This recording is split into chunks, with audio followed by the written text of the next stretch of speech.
Hey, good morning guys, how you doing?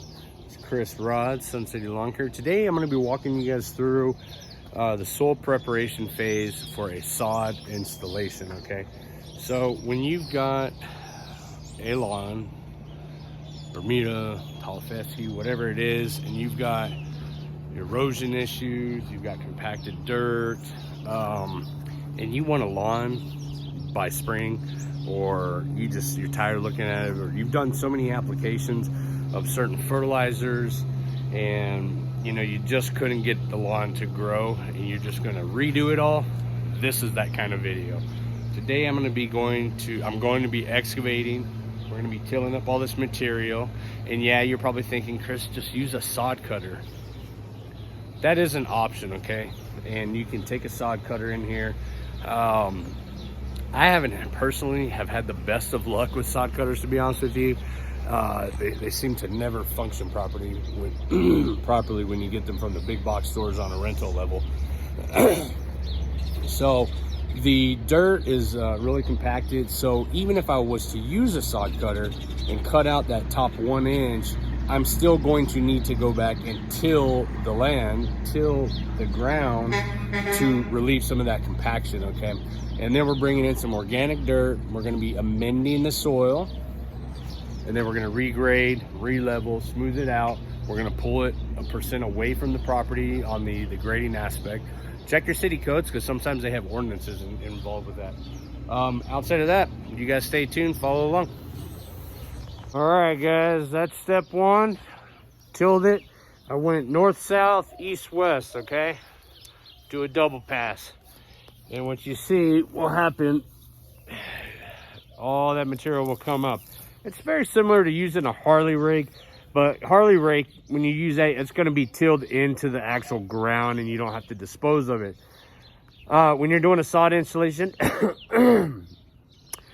before putting brand new grass on the ground, you do not want to have any living grass there whatsoever, okay? You can't do that. The reason why is because when that grass heats up and decomposes, it'll heat up and then kill the brand new grass. So when you see that bare spot right there, I already started to rake it away.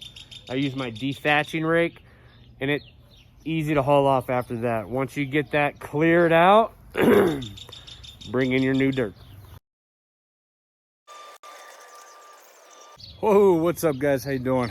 So I started this video last week when we did the excavation for the sod installation, and I get so wrapped up with doing these jobs sometimes I forget to turn on the camera. So what we did was we excavated the existing lawn last week, tilled it up. We brought in some screened compost, okay? That way there's no wood chips. That's what I like to use. Not topsoil, not compost from the big box stores. I get it from a rock quarry. It's screened. There's no wood chip matter whatsoever. I don't want that when I'm doing these sod installations. You can if you want. It's just going to add more organic material to your soil system, and there's nothing wrong with that. You want that to happen. But I like smooth lawn, regraded, re-leveled. And I use my leveling rake, the same rake I use for our lawn leveling jobs. And those wood chips inside of the bags you get from the big box store tend to mess with that leveling process.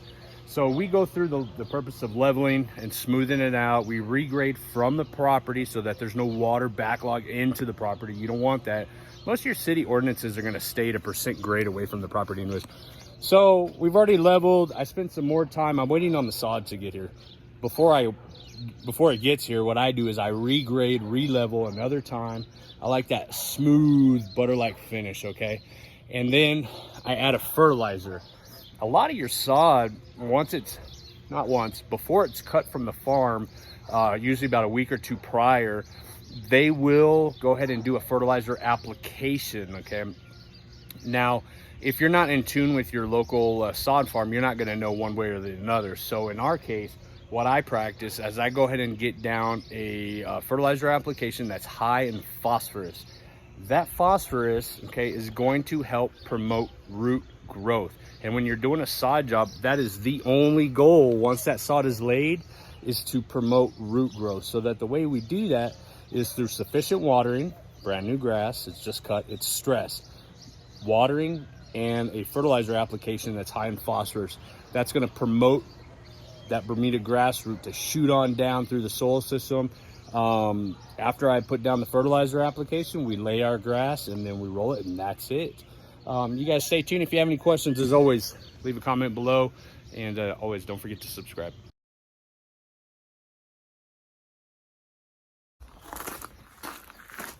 Guys, how you doing?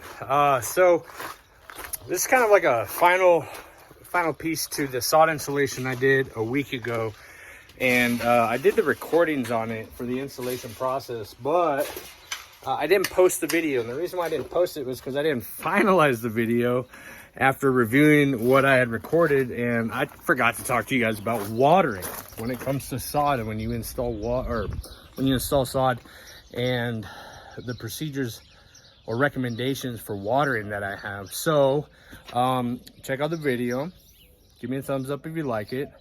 This is 1 week after installation, and point of the video, look how green that is. That's a hybrid Bermuda right there. Under all this shade, hybrid Bermuda. Will it survive? Yes. You see the sunlight coming through? So 1 week later, watering. Once it's installed, you need to water for 7 days straight. Okay, the first week is always in the mornings only. That's always what we recommend. You do not have to water twice a day. Once in the morning is sufficient. Okay, that's going to get you into the annual or the routine practice of watering mornings only. Southern grass type Bermuda. So this is 1 week later. What we're here to do today is I'm going to back the watering off to every other day. This is week 2. Okay, every other day is sufficient. Okay, what we're looking for is to promote root growth. It's already been fed the fertilizer. Okay, that's one aspect of it.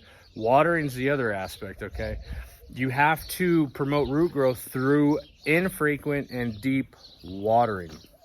So on week 2, you back it off to every other day, and then the third week you should have an established Bermuda lawn where you can get into a routine watering cycle. Here in El Paso, West Texas, we don't get a lot of rain, so that's 3 times per week. Now, you do have to test your output of your sprinkler system, and that's a whole nother video. I've got videos made on that. Y'all check them out down below and through our videos. Last year, I believe I did one on how you can test the output of your sprinkler system. But inevitably, by week 3, you should be in a routine watering cycle, and the roots, you want them to search for the water. And the only way you can do that is by allowing this dry period between waterings. Okay, all that little white stuff, that's all the debris from the trees here. We've been kind of doing a little blow off today to get rid of some of that material. But this is how you check your established root or your established sod throughout the weeks of growing. What I want you guys to do is, don't be afraid to walk on it. You don't want excessive walking. What I want you guys to do is go out there and pull a piece of sod back. Okay, you don't have to pull the whole piece back like I've done today, but what we're looking for, see all these little white fibers everywhere?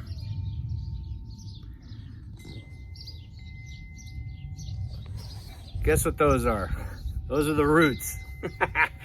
So that's what you're looking for. That's how you know you've got some established Bermuda going on.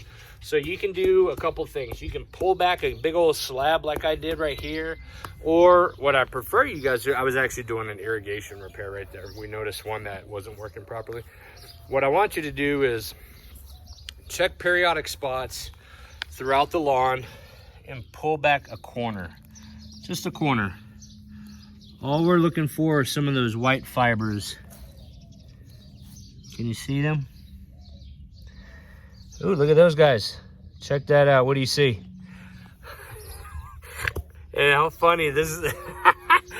This is the amended soil, tilled up. Where did those grubs come from?